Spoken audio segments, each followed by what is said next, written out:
एक दिन शिकारी गिद्ध उड़ते हुए कालू कौवे के इलाके में आ जाता है।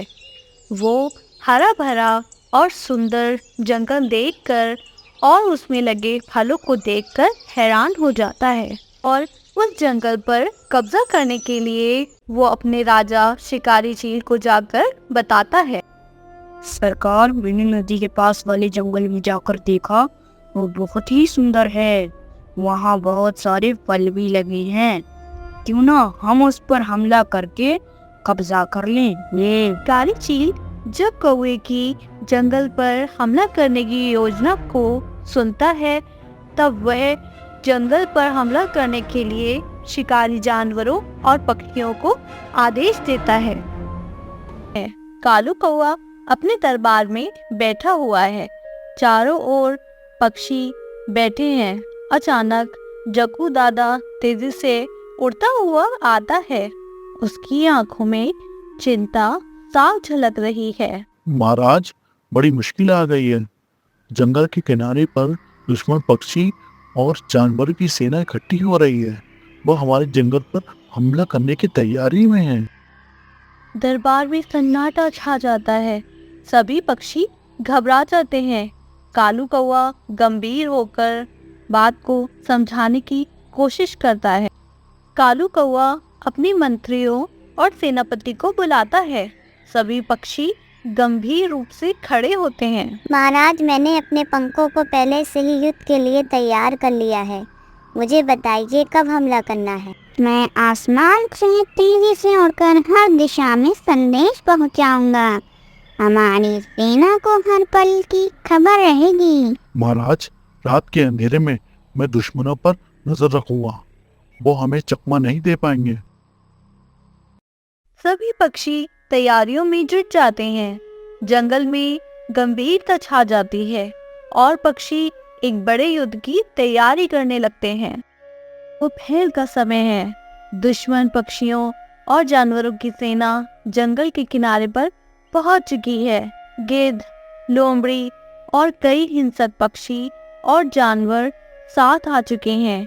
उनके चेहरे पर क्रूरता और आंखों में लालच साफ दिखाई दे रहा है। अब इस जंगल का मालिक मैं बनूंगा। कालू कौवे को अब इस जंगल से हटना होगा। यहाँ अब हमारा राज होगा। चलो बढ़ो आगे। दुश्मन पक्षियों का समूह तेजी से आगे की ओर बढ़ता है। जंगल के भीतर कालू कौवा और उसकी सेना पहले से तैयार है। पिंकी मोर अपने चमकदार पंख फैलाकर दुश्मनों के सामने खड़ा हो जाता है, जिससे दुश्मन पक्षी को कुछ पल के लिए अंधे हो जाते हैं। अब यानी ये कैसी रोशनी है, मेरी आंखें बंद हो रही है। ये कालू की चालाकी है।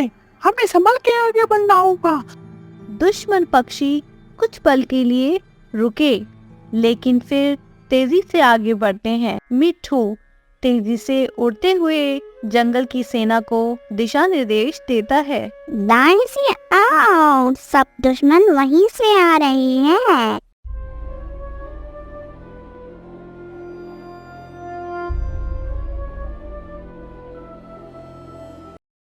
महाराज, वो उत्तर दिशा से घुसने की कोशिश कर रहे हैं। हमें वहाँ सेना तैनात करनी होगी। तुम्हारी सूझबूझ ने हमें बचा लिया।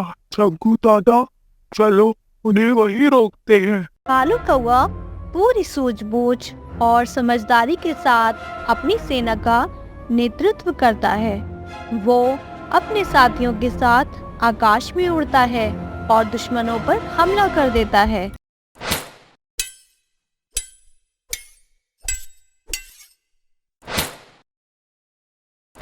निर्णायक युद्ध।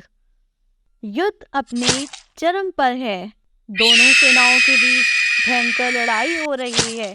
कालू कौवा और उसकी सेना पूरी शक्ति से लड़ रही हैं, लेकिन दुश्मन पक्षियों की संख्या भी बहुत ज्यादा है। कुछ पक्षी घायल हो चुके हैं, लेकिन कालू कौवा हार मानने के लिए तैयार नहीं है। जाओ उस कौवे को मार के उसका सर का ताज मेरे पास लेके आओ। ठीक है सरदार।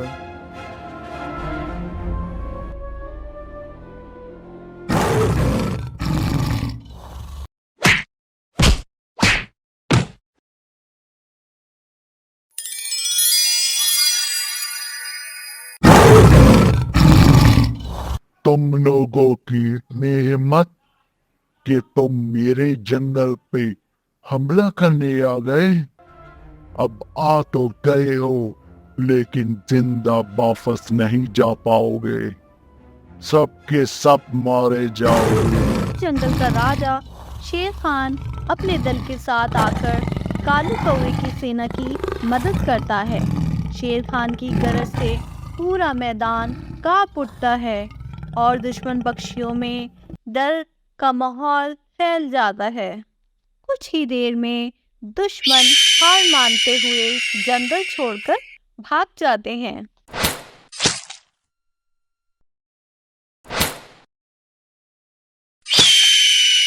हमारी एकता ने हमें इस संकट से बाहर निकाला है। मैं हम सब के महाराजा राजाओं के राजा शेर खान का शुक्रिया अदा करता हूँ, जिन्होंने समय पर हमारी मदद की। ये मेरी जिम्मेदारी थी। इस जंगल का हर जानवर, हर पक्षी मेरे परिवार का हिस्सा है। और हाँ, हम सबको मिलकर दुश्मनों से अपने जंगल की रक्षा करनी होगी। ये हमारा फर्ज है। कालू कौवा और उसकी सेना जीत का जश्न मनाने लगते हैं।